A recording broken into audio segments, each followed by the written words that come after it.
Long before the sun rises over Puri, the inner sanctum of the Jagannath temple is a place of absolute isolation. Locked and sealed, it is designed to be a fortress of religious discipline where nothing mundane can enter. But as the high priest raises his lamp to wake the deity, he sees something that shouldn't exist.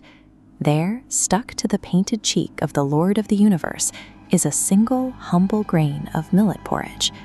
The discovery makes no sense. The temple guards have been at their posts all night, and the morning food offerings haven't even begun. No human could have reached the altar, let alone left a trace of common street food on a divine idol. King Gajapati views this as a security crisis. He orders his best soldiers to double the watch, convinced that someone is mocking the sanctity of the temple and determined to catch the intruder before the next dawn.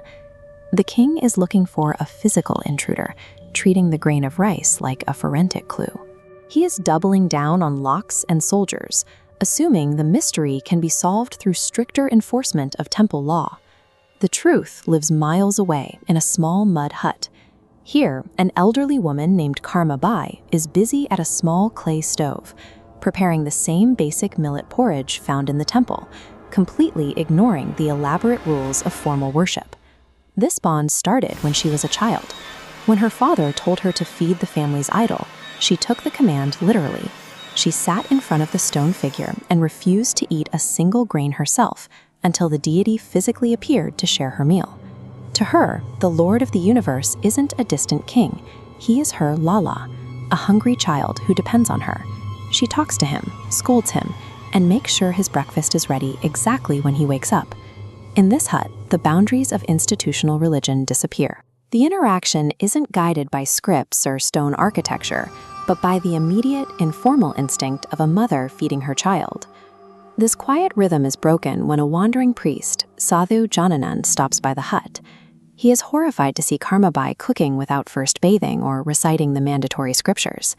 He tells her that her informal motherly approach is a violation of every sacred law. Fearful of committing a sin, Karmabai tries to follow his priest logic. She stops her natural morning routine to perform the required baths and chants, which forces her to delay the deity's meal by over an hour. The top timeline shows the temple's fixed schedule. The bottom shows Karmabai's delayed routine. The misalignment forces the deity into a chaotic rush, eating frantically, then racing back before the doors open, literally running out of time to wipe his face. After Lord Jagannath appears to the king in a frantic dream, the king and the sadhu track down the hut. They find Karmabai weeping because the new rules made her Lala late for his meal. Realizing his mistake, the sadhu begs for her forgiveness. They realize that imposing rigid discipline onto an act of pure affection didn't make the offering more sacred. It only created a barrier between the deity and the person who loved him most. Eventually, Karmabai's long life comes to a peaceful end. She passes away in her hut, leaving behind her stove and her empty porridge pot. On that same day, the priests in the Grand Temple witness the impossible for a second time. The stone eyes of the Lord Jagannath idol are welling up, and a physical tear is rolling down his face. As the king stands before the weeping idol, the truth of the situation is clear. The Lord of the universe has been reduced to a grieving child, crying because the mother who fed him every morning is gone. This moment shatters the illusion of traditional religious discipline. In the presence of those stone tears, the grand majesty of the temple feels secondary to the simple, sincere affection of a mother. Today, the Jagannath Temple remains one of the most powerful and structured religious institutions, governed by a massive bureaucracy and unchangeable laws. Every day, the priests prepare the 56 bhog, an incredibly complex and lavish feast of 56 different dishes, served with absolute mathematical and ritual precision. Yet, because of a decree made by the king centuries ago, the grand feast must wait. Every morning, before any of those 56 elite dishes can be served, the very first offering must be a simple bowl of unrefined millet porridge in memory of Karmabai.